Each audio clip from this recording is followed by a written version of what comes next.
Hello दोस्तों, AP Verma with biology में आप सबका फिर से स्वागत है। हम लोग दोस्तों टेस्टिस या बिरसड़ की बात करेंगे। ठीक है, हमने इससे पहले वाले वीडियो में अपने कवर किया था कि आपने जो है एक पूरे जो है नर जनन अंग तंत्र का देखा था। उसमें पाइनस कौन होते हैं, कौन इरेक्टाइल होते हैं, कहाँ पे हमारी कॉपर ग्रंथियां होती हैं और सारे ग्लैंड कहाँ पे पाए जाते हैं, सहायक नलियां कौन कौन सी होती हैं और बिरसड़ से कैसे वो जुड़े होते हैं। जो नहीं देखे पिछले वाले वीडियो में जाएंगे, देखेंगे। और एक काम इतना करना है आप सबको, कॉपी पेन से सारी चीजों को अच्छे से भली भांति से नोट करना है। चैनल पे अगर पहली बार आए हैं तो चैनल को सब्सक्राइब लाइक शेयर करेंगे, नहीं तो दोबारा नहीं करना है दोस्तों, नहीं अनसब्सक्राइब हो जाएगा। ठीक है, एक बार ही करना है और जिससे आपके काम अच्छे हो जाए।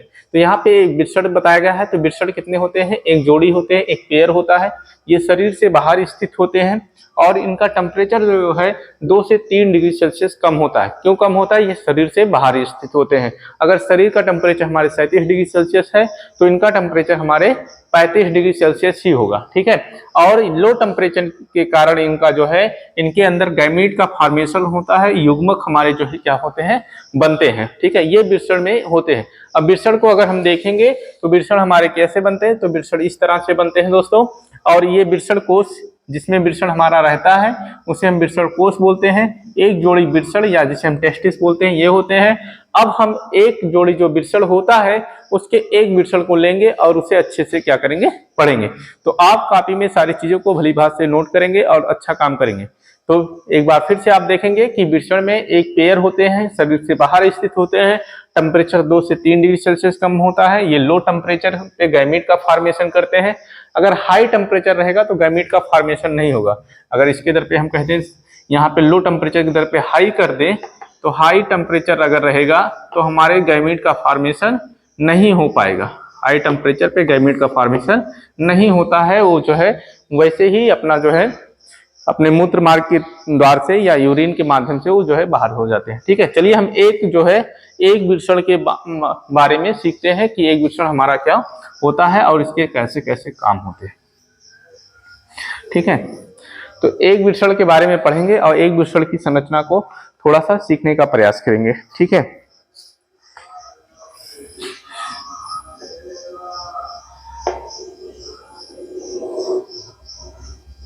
चलिए एक बिरसड़ को कुछ इस तरह से बनाए हैं, आप भी अच्छे से बनाएंगे। ठीक है, ये एक बिरसड़ की संरचना हो गई। मान लो यहाँ से हमने एक बिरसड़ को उठाया, ऐसे करके है, कुछ आप भी बना सकते हैं, कोई दिक्कत नहीं है इसमें। ठीक है, तो एक बिरसड़ में हमारे जो है 250 कंपार्टमेंट होते हैं। कितने होते हैं? 250 कंपार्टमेंट होते हैं। ठीक है, ऐसे ऐसे करके इसमें 250 कंपार्टमेंट पाए जाते हैं। हम 2-4 ही बना सकते हैं, 250 बनाएंगे तो जो है इसमें स्थान ही नहीं बचेगा। ठीक है, ऐसे करके हमारे जो है एक बिरसड़ के अंदर 250 कंपार्टमेंट होते हैं, या कक्षक बोल सकते हैं कि 250 बिरसड़ीय पिंडक होते हैं। क्या कह सकते हैं? बिरसड़ीय पिंडक बोल सकते हैं। इसे अच्छे से हम बोलेंगे बिरसड़ीय पिंडक बोलेंगे। ठीक है, ये बिरसड़ीय पिंडक कहाँ पे होते हैं? तो ये बिरसड़ीय पिंडक हमारे जो है टेस्टिस में होते हैं। 250 होते हैं। क्या होते हैं? 250 बिरसड़ीय पिंडक होते हैं। अब इन बिरसड़ीय पिंडकों को और अच्छे से अगर सीखा जाए, ठीक है, तो हमारे बिरसड़ीय पिंडक में नलिकाएं होती हैं जिससे हमारे ये बनने होते हैं। ठीक है, इन बिरसड़ीय पिंडक में नलिकाएं भी होती हैं। क्या होती हैं? नलिकाएं होती हैं। ये सब में ऐसे पाई जाती हैं नलिकाएं, और ये आके स्थान पे क्या होती हैं? मिलती हैं। एक स्थान पे आके ये क्या होते हैं? मिलते हैं। कौन मिलता है? ये बिरसड़ीय पिंडक सारे एक स्थान पे आके ऐसे करके इसमें एक नली में आके सब मिल जाते हैं, फिर ये आगे बढ़ के हमारा जाता है। ठीक है, तो ये बिरसड़ीय पिंडक जो होते हैं हमारे दोस्तों, ये सब में पाए जाते हैं। ठीक है, और इन बिरसड़ीय पिंडक को बोला जाता है शुक्रजनक नलिका। क्या बोला जाता है? शुक्रजनक नलिका। क्या बोला जाता है? शुक्रजनक नलिका। किसे बोला जाता है? इसमें जो ये बिरसड़ीय पिंडक होते हैं, ये सब में 1 से 3 भी हो सकते हैं, कोई जरूरी नहीं एक ही हो। 3 नलिकाएं भी पाई जा सकती हैं, 2 भी पाए जा सकते हैं, 1 भी हो सकती है। तो 1 से 3 शुक्रजनक नलिकाएं हमारे इसमें हो सकती हैं। और इसमें कुछ खाली स्थान होते हैं दोस्तों। कहाँ पे खाली स्थान होते हैं? तो इसमें हमारे कुछ खाली स्थान होते हैं ना यहाँ पे। तो यहाँ पे कुछ सेल्स पाए जाते हैं, कोशिकाएं पाई जाती हैं, जिसे अंतराली कोशिका या लीडिंग कोशिका बोलते हैं। क्या बोलते हैं? अंतराली कोशिका या लीडिंग कोशिका।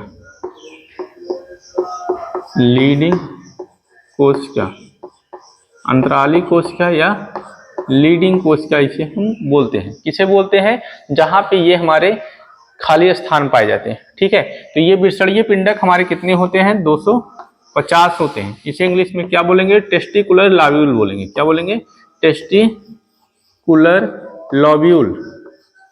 Testicular lobule. इंग्लिश भी थोड़ा थोड़ा सीखते रहेंगे, क्योंकि इंग्लिश से हमारे जो है और काम अच्छे होने हैं, बेहतर होने हैं, और हम बेहतर तरीके से अपने सारे काम को करेंगे। ठीक है, तो इसमें हमारे जो है टेस्टिकुलर लॉब्यूल पाए जाते हैं, अंतराली कोशिका होती है, लीडिंग कोशिका होती है, बिसड़ीय पिंडक होते हैं। ये जो है हमारे पाए जाते हैं। बिसड़ीय पिंडक में शुक्रजनक नलिका होती है, और खाली स्थान जहाँ पे होते हैं वहां पे हमारी क्या पाई जाती है?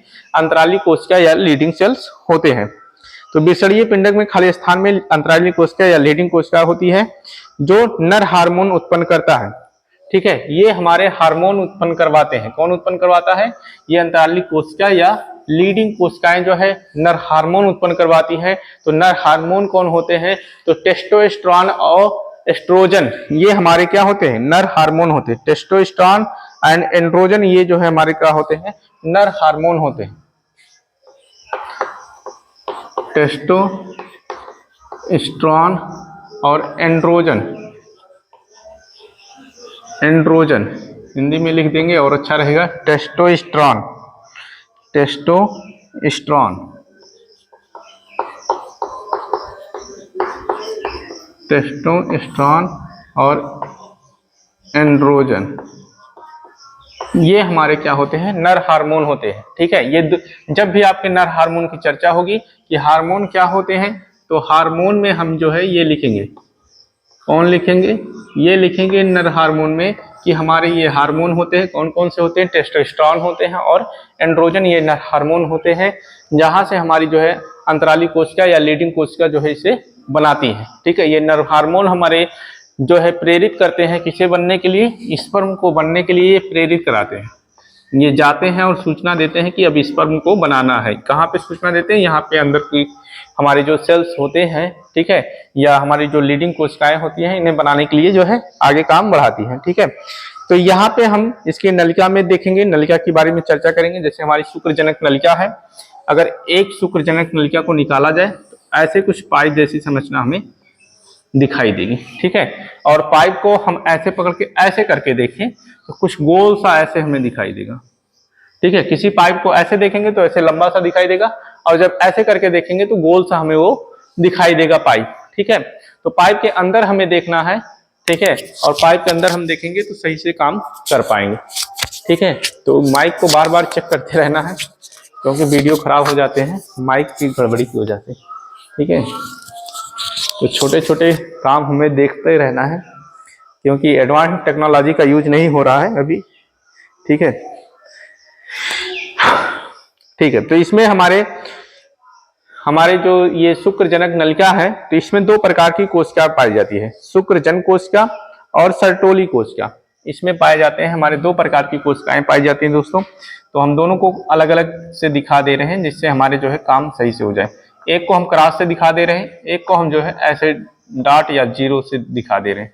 ठीक है, तो ये दोनों प्रकार की कोशिकाओं को हमारा डिफरेंट करेगा ना। तो एक को दिखाने के लिए हम लिख दे रहे हैं कि हमारा ये शुक्रजन कोशिका है। क्या है? शुक्रजन कोशिका है, शुक्रजन कोशिका, शुक्रजन कोशिका। और दूसरा हमारा दोस्तों जो ये डॉट वाला है, ठीक है, ये क्रॉस था, ये हमारा डॉट वाला जो है, और उसे हम जो है दूसरे वाले को क्या बोलते हैं? तो दूसरे वाले को हम सर्टोली कोशिका बोलते हैं। क्या बोलते हैं? सर्टोली कोशिका। ठीक है, सारे पॉइंट को अच्छे से आपको नोट करना है और काम को भी अच्छी तरह से करते रहना है। तो ये जो है शुक्रजन कोशिका और सर्टोली कोशिका। ठीक है, और हम शुक्रजन कोशिका की इंग्लिश भी लिखेंगे दोस्तों, स्पर्मेटोगोनिया। क्या लिखेंगे? Spermatogonia, spermatogonia. गोनिया, स्पेलिंग बोल दे रहे हैं, SpermatoGonia, स्पर्मेटोगोनिया। सर्टोली कोश क्या होती है, तो इसे हम जो है क्या बोलते हैं, सेर्टाइल सेल बोलते हैं। क्या बोलते हैं, सेर्टाइल सेल। यहां लिख दे रहे हैं दोस्तों, सेर्टाइल सेल। ये आपको स्पष्ट दिख रहा होगा, कोई दिक्कत नहीं आएगी। ठीक है, तो यहाँ पे और हम काम करेंगे कि हमारे जो शुक्रजन कोशिका होते हैं और सर्टोली कोशिका होते हैं, इनके काम भी होते हैं। ठीक है, तो इनके काम को नीचे हेडिंग करके हम लिख सकते हैं आसानी से, कोई दिक्कत हमारा नहीं है। ठीक है, तो पहले वाले का हम लिख लेंगे, आप अपनी कॉपी में हेडिंग लगा लेना है वहां पे कि हमारे शुक्रजन कोशिका क्या करते हैं। तो इनका काम है कि यह नर युग्मक का निर्माण करता है, यह नर युग्मक का निर्माण करता है, का निर्माण करता है। तो नर युग्मक का निर्माण कौन करता है, तो हमारे शुक्रजन कोशिका करते हैं। ठीक है, तो सर्टोली कोशिका क्या करता है, इसका काम नर युग्मक को पोषण प्रदान करना। दूसरा हमारा है, इसका काम